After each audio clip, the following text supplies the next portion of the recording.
Guys, Asher coming at you today with another Raid Shadow Legends Champion Guide. How you guys doing? Welcome to the video. I am happy to talk about the Dark Elf Kaiden today. Paul Hatfield says, "Nice job." Thank you, Paul. Appreciate that.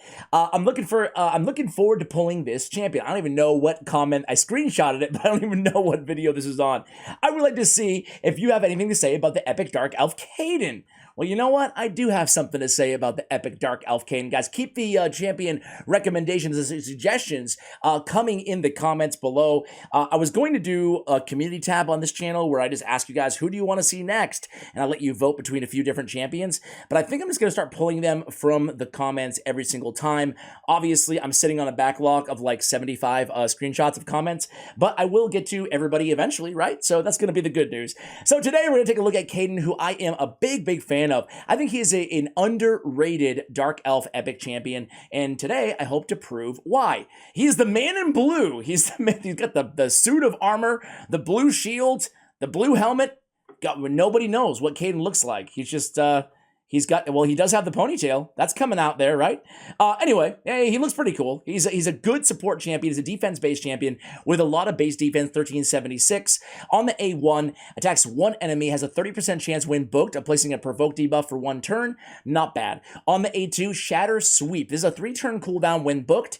If you want to use this champion, he's a champion who is worth, I'm just going to, lead off saying this, in my opinion, he is worth taking 260 and booking as well. He's a really good champion in my opinion, and I'll tell you why. He has 100% decreased attack on a 3-turn cooldown. That is rare to find from epic champions. Usually it's like 75% or it's 100% on a 4-turn cooldown. So that's a really nice damage mitigation, keeping that decreased attack on the enemy team. And he's defense-based again, so he's easy to keep alive. But the best part of his kit is Favor of the Chamber. This is on a 4-turn cooldown. It's a double revive. So a double revive on a 4-turn cooldown with a big version of increased defense and 50% HP. So why is this so good? First off, there's not that many revivers who are accessible in Dark Elf. So he was a great addition to the game about a couple years ago when he was added to the game. He still remains that. Again, for Faction Wars, absolutely, but really for any dungeon, this is a great and a sneaky great, especially for an epic revival skill out there. Not only one ally, but you're getting two. So it is random. You can't choose who, but, hopefully in most scenarios, not all, but in most scenarios, you don't have any more than 2 dead allies at a time, hopefully. Anyway, 2 random allies, 50% HP, and 60% increased defense is going to keep them alive, allow your healers or your other support champions to come back in there and heal them up with the big version of increased defense. Because, it's great to revive champions, but if you're reviving them with like 30% HP and no buffs or a little tiny shield, it's usually not going to be enough to keep them alive. Maybe usually is the wrong word, but in a lot of cases, right? So this is a really solid revive, and it's on a 4-turn cooldown. On 4-turn cooldowns on epic champions, we rarely see, even legendaries, we rarely see more than 1 ally revive. So we get 2 on a 4. That's really solid as well. So let's go ahead and talk about how I have him geared out today and the different options you might want to go ahead and use yourself. So I'm going to take you for a ride in Dark Elves Faction Wars. You can see a little sneak peek of the team here. We're going to run Ryan, Dark Kale, Dirindil, Captain Tamila, and Kaiden on the squad. So you'll see here, I actually have Kaiden stalwart gear. The number 1 goal on Kaiden is to keep the dude alive so he can revive everybody else if they die, right? So I think damage mitigation is a great way to go, and I think this stalwart is an underutilized set. I think people think of stalwart and they think of, clan boss traditionally in the game, but I think it can be incredibly useful. Think about it, right? Like Fire Knight has strong AoE attacks, the Ice Golem has strong AoE attacks, Dragon has strong AoE attacks, the Red Boss has strong, you guys get what I'm saying. Not to mention all the waves that you have to deal with in Doom Tower, in Faction Wars, etc. So I think that 30% less damage from AoE attacks is really good. I think it's a great option for Kaiden. If you can build him super tanky, you might be able to get away with putting Guardian gear on him, but it's dangerous putting Guardian sometimes on your Reviver because oftentimes you don't want them to be taking a ton more damage. You want them, again, to stay alive for the rest of your team. So it depends on you and your account. If you think you can keep him alive, you can get more, utility out of him in that regard. So in terms of masteries on Kaiden, we kept it really basic here. Nothing crazy. We went down the offense tree. We ended off, at War Master. We went down the support tree as well. No reason to get Sniper because it's not going to work on the Provoke on the A1. And the decrease attack, again, we talked about this, is at 100% already. So we are going to get Master Hexer, have a chance at increasing the duration of that decrease attack. Going to be very, very powerful there if we can do that. And I have Lure of Steel. Obviously, it's not going to do us any good at all on this build. We have no basic sets on this champion, but it's from an old build. I don't want to reset my math. Well, I could reset for free. So I guess I would just go with Cycle of Magic, but I'm not going to redo it all right now because I'm on the clock. I've got about 5-6 minutes to finish these faction wars before reset right now, guys. So we did go with the accuracy masteries as well, pinpoint accuracy, charge focus, and Swarm Smiter. Now, what if you don't want any damage from this champion? All you care about is making the ultimate tank, right? The ultimate tank. You have two options. You can go defense tree and support tree, and you can end with tier 6 on like timely intervention. Increases champion's turn meter by 20% whenever an ally hero drops below 25%. You could go that route. Not sure if I would go that route, though. I think I'd rather just have War Master for a little bit extra damage, honestly.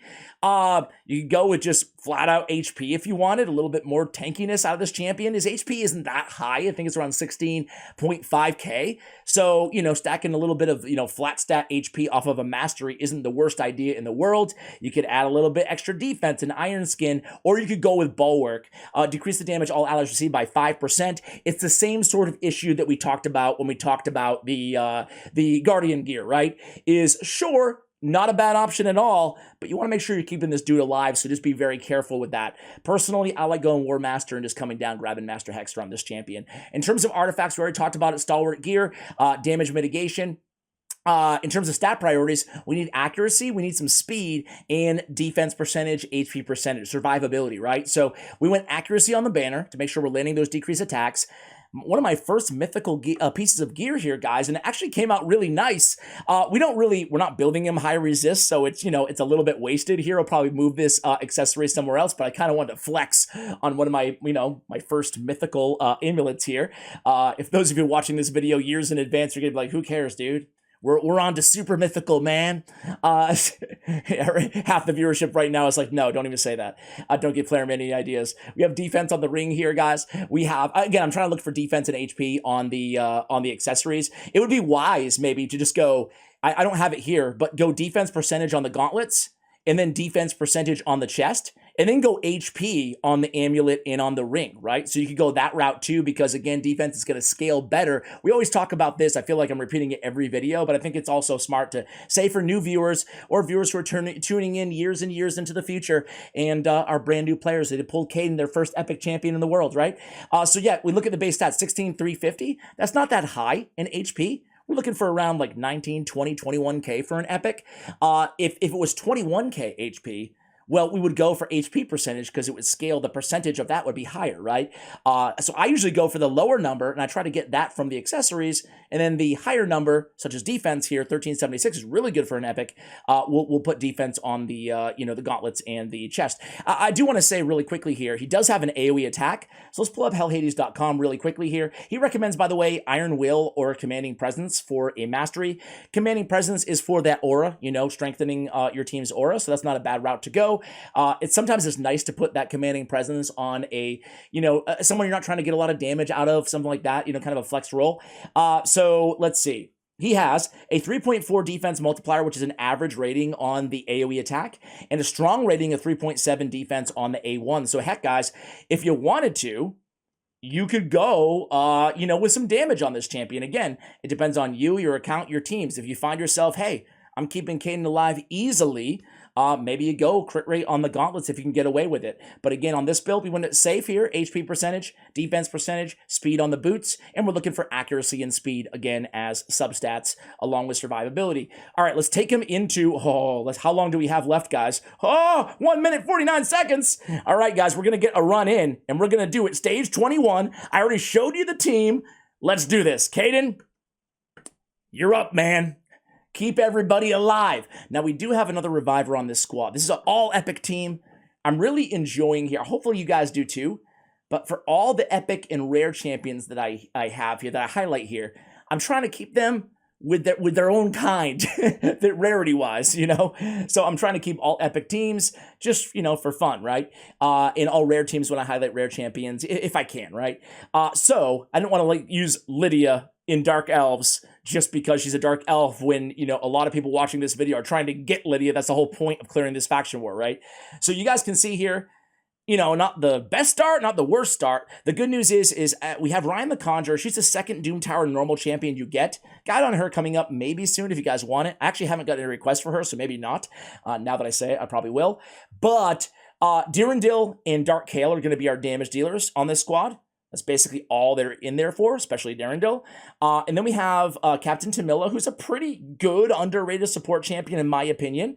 And then Ryan the Conjurer has the revive. So it's a well-balanced team. It's not a speed farming team or anything like that. I don't know how long this is going to take, but my guess would be probably 5 or 6 or 7 minutes. 8 minutes? I don't know, but we will see in just a moment here. You know what I'll do, guys? I'm going to come back at you when we get to the red boss because I don't think this team is going to have any issues with the waves.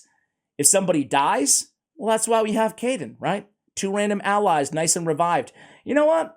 I will chill with you guys for a little bit. I changed my mind because I want to see if somebody dies and we can see him revive, not just revive them, but we can see if he can revive them and if they can stay alive again, which is most important, which makes this champion really special. Now, we're seeing him today in Faction Wars, but as I mentioned earlier, it goes without saying, he's a fantastic support champion, especially against Magic Affinity, Spirit Affinity, and Void Affinity in any dungeon. You know, he can be a great reviver if you don't have a reviver of those particular affinities for any dungeon. I love the fact that he's reviving. He's provoking on the A1, which is kind of nice. It's a low land rate. But I love the fact that he's also bringing the decrease attack on a 3-turn cooldown, guaranteed, or at least 100% land rate. So we're taking some damage here. Freaking Warcaster casting the block damage. That's really annoying. But we're looking not that great. I was going to say we're looking pretty good here, but no, I wouldn't say so. So he goes right into the AoE attack, which is fantastic to see against a team with 2 Valkyries with a counterattack, right? These Valkyrie teams are so annoying in these faction wars. It brings back nightmares, man. All right, Kaiden. Do your thing, man. Okay, guys, you want to start dying, please, so Kaiden can show off his revival, please? It's his spotlight. It's time to shine. Note, though, right now, his health, right? You see Dirindil, you see Captain Tamila, you see Dark Kale. They're all kind of clinging on to life here. But our revivers are staying pretty strong here. So even if 2 of them die in the next Valkyrie, you know, A2, we're still going to be okay. So we took down Errol, who is their main nuker, right? I think that Plarium, I have like a sneaking suspicion that Plarium is giving buffs to champions that are in a lot of faction war waves. They're trying to buff their waves, man. Errol obviously notably got a massive buff recently from the time of this recording. Maybe I'll add him to the list too, guys. So it doesn't look like anybody's going to die, and frankly, I can feel you guys getting a little bit up. Look at that, right on cue. So, favor of the chamber. They're both back alive, and they've got that increased defense, which is super helpful to keep them alive. Now, we're going to lose Dark Kale here, it looks like, because he's AoE attacking on auto into Valkyrie's counterattack. But the good news is we have another reviver in Ryan the Conjurer, single target on a 5-turn cooldown, maybe a 6-turn cooldown, I forgot. Not the best revive out there, but with 2 revivers, we're going to get through this wave eventually. That's what I can promise you guys. So I'm going to come back to you in just a moment when we do so. Might be a few moments. I'll be right back. All right, guys, it only took us 7 minutes, but we got to the red boss. So, hey, you know what? And everybody's alive and doing well. Slow and steady wins the race when you have an all epic and stage 21 team, right? All right. So here we go. Dealing with the old block damage, fantastic on the on the red boss, but that's gonna be it's gonna be removed in just a moment here. So now it's just a matter of staying alive against the red boss, and I think this is actually going to be easier than the freaking Warcaster double Valkyrie arrow wave that we just had to contend with.